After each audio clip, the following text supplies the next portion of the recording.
دوں کہ تراویح کوئی نماز نہیں ہے، سرے سے ہے ہی نہیں، تراویح کوئی نماز نہیں۔ صحیح بخاری اور صحیح مسلم کی متفق علیہ روایت ہے کہ نبی کریم علیہ الصلوۃ والسلام نے رمضان کی راتوں میں قیام اللیل کی ترغیب دلائی اور ارشاد فرمایا من قام رمضان ایمانا واحتسابا غفر له ما تقدم من ذنبه، فرمایا جو رمضان کی راتوں میں قیام کرے ایمان اور ثواب کی نیت سے تو اس کے ما قبل کے گناہ بخش دیے جاتے ہیں۔ اس حدیث سے بظاہر یہ معلوم ہوتا ہے، اس حدیث کے اسلوب سے، کہ قیام اللیل نفل اور مستحب ہے اور یہ بندے کی چوائس اور مرضی پر ہے کہ وہ رات کے قیام کو کرے، قیام اللیل کرے یا نہ کرے۔ لیکن ایک دوسری روایت سے جو مسند احمد بن حنبل، مسند ابی یعلا، صحیح ابن خزیمہ اور امام حاکم کی المستدرک میں موجود ہے، اس میں نبی کریم علیہ الصلوۃ والسلام نے رات کے قیام کو سنت قرار دیا اور فرمایا حضور صلی اللہ علیہ وسلم نے کہ بے شک اللہ تبارک و تعالیٰ نے تمہارے اوپر رمضان کے روزے فرض کیے ہیں، وَسَنَنْتُ لَكُمْ قِيَامًا، اور میں نے اس کا قیام تمہارے لیے مسنون بنایا ہے، سنت بنایا ہے۔ تو جس نے فمن صامہ وقامہ خرج من الذنب کیوم ولدتہ امہ، تو جو بندہ رمضان کے روزے رکھے اور رات کا قیام کرے تو وہ گناہوں سے یوں نکل جائے گا کہ جیسے اسے ماں نے جنم دیا تھا تو وہ گناہوں سے پاک اور ستھرا تھا۔ تو اس حدیث سے یہ معلوم ہوا کہ رات کا قیام نبی کریم علیہ الصلوۃ والسلام کی سنت ہے، اور سرکار دو عالم علیہ الصلوۃ والسلام نے اور صحابہ کرام نے اور پھر اس کے بعد پوری امت نے تا ہنوز 1400 سال میں قیام اللیل کے اس طریقے کو اپنائے رکھا، جو اس بات کی تاکید پر دلالت کرتا ہے۔ رہ گیا یہ سوال کہ قیام اللیل میں رکعات کتنی ہوں گی، تو نبی کریم علیہ الصلوۃ والسلام سے جو مروی ہے، یہ میرے ہاتھ میں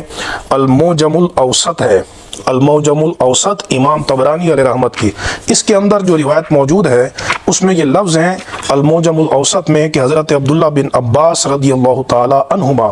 آپ ارشاد فرماتے ہیں کہ ان النبی علیہ الصلوۃ والسلام کان یصلی فی رمضان 20 رکعتا سوى الوتر، کہ نبی کریم علیہ الصلوۃ والسلام رمضان میں وطر کے سوا حضور 20 رکعات ادا فرماتے تھے۔ یہ روایت اگرچہ سند کے اعتبار سے ضعیف ہے، لیکن اصول حدیث کا یہ قاعدہ ہے کہ اگر ضعیف روایت کو امت کے تعامل کے ساتھ تقویت ملے تو وہ ضعیف نہیں رہتی، وہ حسن کے درجے میں ہو جاتی۔ تو ہم دیکھتے ہیں کہ صحابہ کرام رضوان اللہ تعالی علیہم اجمعین، خصوصاً حضرت عمر فاروق رضی اللہ تعالیٰ عنہ، جنہوں نے اپنے دور خلافت میں باقاعدہ حضرت ابی بن کعب رضی اللہ تعالیٰ عنہ کی اقتداء میں تمام صحابہ کو جمع کیا، انہوں نے مولا مرتضیٰ شیر خدا کرم اللہ وجہہ الکریم نے انہوں نے 20 رکعات کو اختیار کیا۔ تو اب یہ سرکار علیہ السلام کی طرف جو روایت منسوب ہے اس میں تقویت پیدا ہو گئی۔ چنانچہ میں آپ کے سامنے سب سے پہلا جو حوالہ پیش کرنے لگا ہوں یہ موطا امام مالک کا ہے۔ موطا امام مالک، یہ ہر بندے کو معلوم ہے جس کو بھی تھوڑی سی حدیث کے ساتھ آشنائی ہے کہ اس کتاب کا حدیث کی کتابوں میں کیا مقام ہے۔ جب تک ستہ کی تالیف نہیں ہوئی تھی تو متفقاً امام شافعی کا بڑا مشہور قول ہے کہ اصح الکتاب بعد کتاب اللہ تحت عدیم السماء، آسمان کے نیچے جو اللہ کی کتاب کے بعد صحیح ترین کتاب ہے وہ موطا امام مالک ہے۔ اس موطا امام مالک میں جو امام مالک سند صحیح کے ساتھ، یہ بات بڑی توجہ طلب ہے، امام نووی نے الخلاصہ میں اس حدیث کی سند کو صحیح قرار دیا ہے۔ سند صحیح کے ساتھ جو روایت نقل کی ہے کہ کان الناس یقومون فی زمان عمر بن الخطاب فی رمضان ب23 رکعتا، کہ لوگ حضرت سیدنا عمر فاروق اعظم رضی اللہ تعالیٰ عنہ کے زمانے میں 23 رکعات رات کی قیام میں ادا کرتے تھے، اور وہ کوئی عام لوگ نہیں تھے، وہ خیر القرون کے حامل تھے، وہ صحابہ کرام تھے یا تابعین تھے جو اس دور میں حضرت فاروق اعظم رضی اللہ تعالیٰ عنہ کے ایما پر، ان کے حکم پر وہ 20 رکعات تراویح ادا فرما رہے ہیں، اور یہ حدیث صحیح ہے۔ امام بہقی نے بھی صحیح قرار دیا ہے، علامہ نووی نے بھی اس حدیث کو صحیح قرار دیا، اور پھر حدیث کی جو صحاح ستہ کی اگر بات کریں تو سنن الترمذی، امام ترمذی کی یہ میرے ہاتھ میں ہے، امام ترمذی علیہ رحمت نے جو یہاں پر اقوال نقل کیے ہیں تو وہ فرماتے ہیں کہ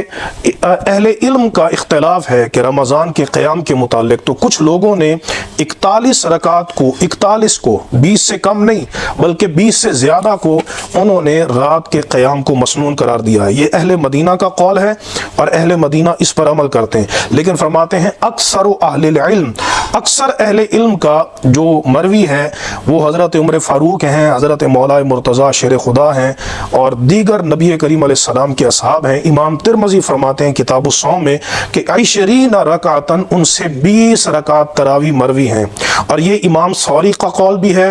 ابن مبارک کا قول بھی ہے، امام شافعی کا قول بھی ہے، اور امام شافعی فرماتے ہیں ہاکذا ادرکت ببلدنا بمکہ یصلون 20 رکعتاً، فرماتے ہیں ہم نے اپنے شہر مکہ مکرمہ میں لوگوں کو اسی طریقے پر پایا کہ وہ 20 رکعت تراویح ادا کرتے تھے، 20 رکعت تراویح۔ تو 20 سے زیادہ کا قول ہے، 20 سے کم کا قول نہیں ہے۔ یہ سنن الترمذی ہے، اور پھر سنن الترمذی سے بھی پہلے یہ امام ابن ابی شیبہ کی المصنف ہے، اس میں آپ نے مختلف صحابہ کرام اور تابعین ان کے اقوال اور ان کا عمل نقل فرمایا ہے امام ابن ابی شیبہ نے،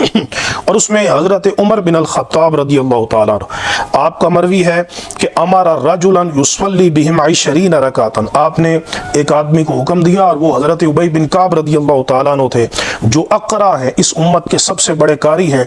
تو انہوں نے 20 رکعت تراویح جو ہیں وہ صحابہ کرام کو پڑھائی، اور پھر حضرت مولا مرتضیٰ علی شیر خدا آپ نے بھی ایک آدمی کو حکم دیا امر رجلا یصلی بہم فی رمضان 20 رکعتاً، انہوں نے بھی حکم دیا کہ وہ 20 رکعت پڑھائیں۔ اور حضرت ابی بن کعب کے متعلق عبدالعزیز بن رفیع بیان کرتے ہیں کہ کان ابی بن کعب یصلی بالناس فی رمضان بالمدینہ 20 رکعتاً ویوتر بثلاث، حضرت ابی بن کعب رضی اللہ تعالیٰ عنہ رمضان المبارک میں صحابہ کرام کو 20 رکعت پڑھاتے اور 3 رکعت وتر کی علیحدہ طور پہ پڑھاتے، اور یہی قول حارث کا ہے، یہی قول عبد الرحمن بن اسود کا ہے، اور یہی قول حضرت عطا بن ابی رباح کا ہے، جس سے معلوم ہوا کہ جو امت میں بڑی کثرت کے ساتھ اور تواتر کے ساتھ حد شہرت کے ساتھ جو بات مشہور ہے وہ یہ ہے کہ تراویح کی رکعت 20 رکعت ہیں۔ تو جو بندہ اس کا منکر ہے اور یہ کہے کہ تراویح کا بالکل وجود ہی نہیں ہے، نہ اس کی کوئی رکعت مروی ہیں، تو وہ احادیث کی کتابوں سے ناواقف ہے۔ اللہ تبارک و تعالی ہمیں حضور نبی کریم علیہ السلام کی سنتوں پر عمل کی توفیق عطا فرمائے۔ وآخر دعوانا ان الحمد للہ رب العالمین۔